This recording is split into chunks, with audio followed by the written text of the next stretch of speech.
So we're talking with Jerry, the Hunter Glenn, and Jerry has some interesting stories, I think, to tell about this car and his history with it. Jerry, wasn't this the first car for you? It was the first dragster I ever drove, yes. And I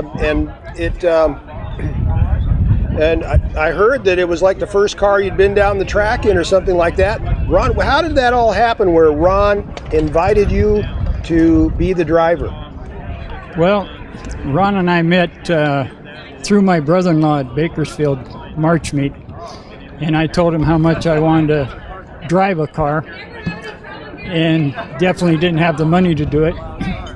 And the bottom line, we became friends, and I would stop by his house now and then and talk, and whatever. And I hadn't seen him probably for a month, 2 months, something like that. And one night I got a phone call and he asked me if I was still interested in driving. So of course I said yes. Amazing. So yes. Your first car was pretty much the Magic car, right? It was the Magic car. So, and then there was a learning curve, obviously, for you. And right. And what was that like when you were first starting out? Well, basically Ron was the teacher, and the thing was Ron never drove. He was a heck of a motorman, but he hadn't driven a car before. But bottom line, he's my teacher.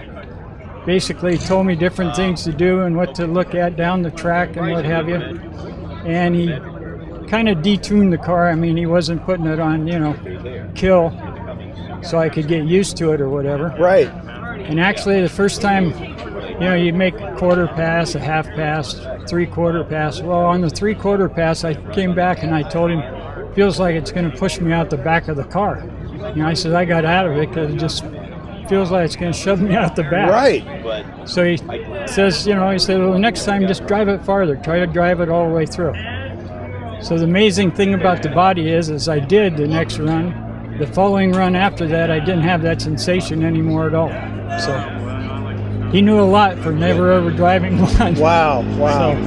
So and I know that you won at Palmdale, I believe. There was a race where you won. It may have been your first win. Was it Palmdale? Was that where it was?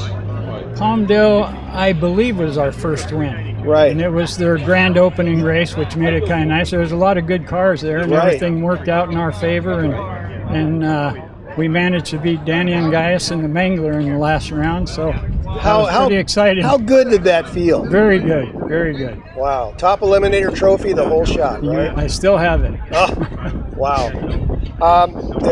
Now, I think the next time you went to Palmdale, you had that blower let go on you in the final round against Horsepower Engineering. Is that correct? Right. What do you remember about that day?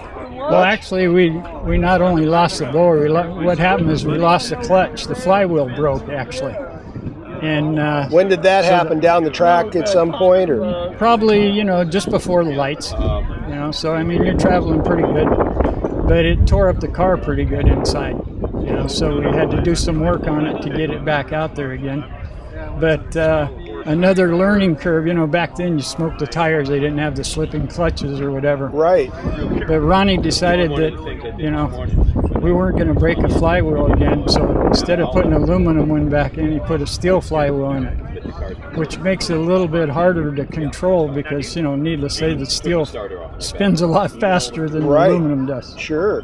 So it basically helped me driving, so because you had to really control the throttle more.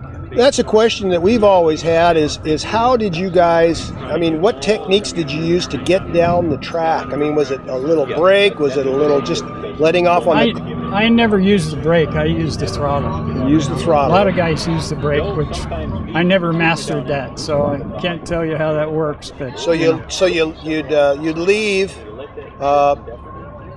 How did you leave? Did you have a certain pattern? It depended on the track. It depended on the track because some tracks you had great. Long Beach, you had great traction. So you could get on it pretty heavy right off the bat. A lot of tracks, it's basically half throttle leaving the starting line. So and then working into it. Even some tracks you had to come out of it a little bit in the mid-course, because it was slippery down there. And you would come out of the accelerator to get back hooked up or whatever, right? Just keep it moving forward, Right. You wouldn't really come all the way out of it. You'd just ease back on it. Right. So. Now, this car had the ladder bars in the back, the rear suspension. Right. Did you guys have that in play, or did you put in spacers back then? No, it was in play. It was in play. Yeah, the motor moved. So you noticed it, right? Yeah, you could actually see the injector rise up. Really? You could see the injector rise up, huh? Sure. And because this was your first car, I don't know whether there was anything to compare with, so there wasn't a whole lot of... I didn't know anything different. You didn't care. You were driving a top fuel car and you were going to make this work, right? That's it. Wow. It was a lot of fun. Yeah. And then you went through... I know that Ron then went on to a Woody car, right? Right. And it was you and Ron and... K-Trap. K-Trap, Yeah, right. K was involved in this car too. Right. Some, yeah. Tell me about K-Trap. In terms of his contribution to the team. Well, I know that he took photos and did a great job of acquiring publicity and stuff. You right. you find yourself in a lot of stuff. He was a photographer, and one of his, deals was he took pictures for Drag News magazine. So right. Naturally, we got our picture in there a lot. Yeah, which exactly. helped us quite a bit. But he basically owned the Woody car. Okay. The chassis itself. Ron and Dennis owned the motor basically, and Kay had the car. So when we basically broke up, Ron and Dennis decided to quit. Kay and I went to, we went no place at first, but then he got in a deal with Dave Zuchel, and we put a motor in it that was out of Rene Andre's drag boat. Okay. And so we ran that for a while, and then Dave built another motor for it. Now, what was the size of the Woody? What was the wheelbase? Do you remember anything about the car? I think it was about 190 inches, but I'm not sure. Okay. Yeah. It goes back a long time. Yeah. So it handled and you felt okay. You felt right into the car. Yeah, it was a great car. I mean, for a fact, that car ended up being back to me again.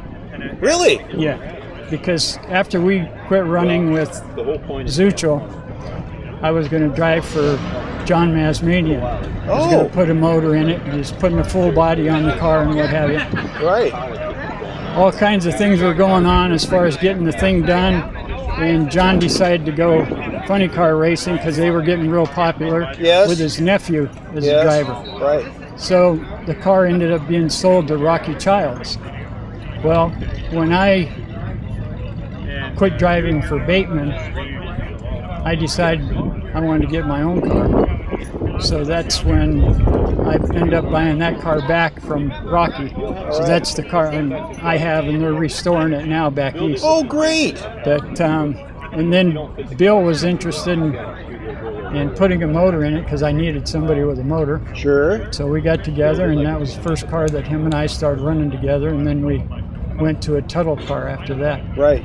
So now that's excellent. Now I'd like to move on down to the car at that end, because this is a really interesting comparison for you, your first car and the car that you won the championship in. Right. Pretty amazing. Can we move down there and talk some more? Great.